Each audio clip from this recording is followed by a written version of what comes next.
Hello everyone, আমি নুসরাত জাহান সেতু পড়াশোনা করছি গণবিশ্ববিদ্যালয়ের মাইক্রোবায়োলজি বিভাগে। আজকে আমরা জানব ইমিউন ইনফরমেটিক্স কিভাবে হিউম্যান মাইক্রোবিওমে প্রভাব ফেলছে।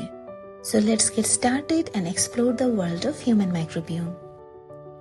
কখনো কি ভেবে দেখেছেন আমাদের শরীরে থাকা অসংখ্য মাইক্রোবস কিভাবে আমাদের জীবনের প্রতিটি অংশে প্রভাব ফেলছে?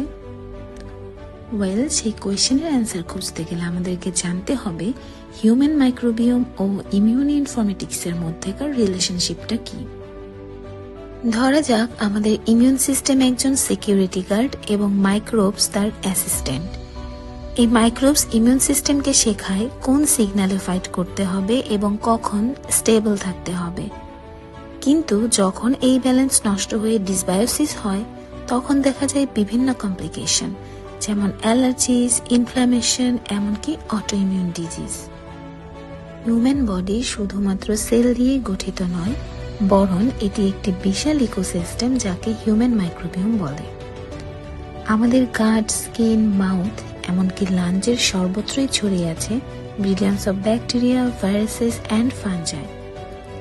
এরা সাইলেন্টলি কাজ করছে আমাদের ডাইজেশন, ইমিউনিটি, এমনকি মেন্টাল হেলথ স্টেবল করতে। তবে ইমিউন ইনফরমেটিক্স ব্যবহার করে সায়েন্টিস্টরা এখন পূর্বাভাস দিতে পারে কোন মাইক্রোবিয়াল পেপটাইড ইমিউন সিস্টেমকে ট্রিগার করবে। এই ইনফরমেশনের উপর বেস করে ডিজাইন করা হয় নিউ ভ্যাকসিনস, ইমিউন থেরাপিস, এমনকি probiotics. Now the question is, এত বিশাল মাইক্রোবিয়াল ডেটাগুলো কিভাবে কাজ করছে?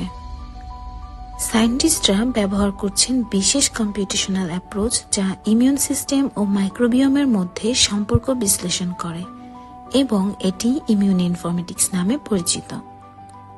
এই টেকনিকটি আমাদেরকে বুঝতে সহায়তা করে কোন প্রোটিন ইমিউন রেসপন্স তৈরি করতে পারে এবং কোনটি হার্মলেস।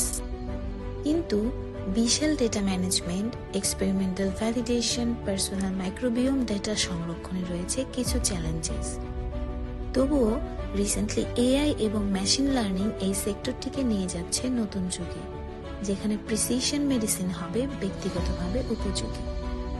ফর এক্সাম্পল, ক্যান্সার ইমিউনোথেরাপিতে দেখা গিয়েছে রোগীর গাট মাইক্রোবিওম তার ট্রিটমেন্টের রেজাল্টকে প্রভাবিত করে। এই রিলেশনশিপটি বুঝতে সায়েন্টিস্টরা বিভিন্ন টুলস যেমন আইডিপি, নেটেমএসি, সাইটোস্কেপ ইত্যাদি ইউজ করে থাকেন, যা ইমিউন মাইক্রোব ইন্টারেকশনকে ভিজুয়ালাইজ করতে হেল্প করে। So finally we can say, even a tiny microbe can make a huge change in our life, and we can't deny the rampage of microbes within the body.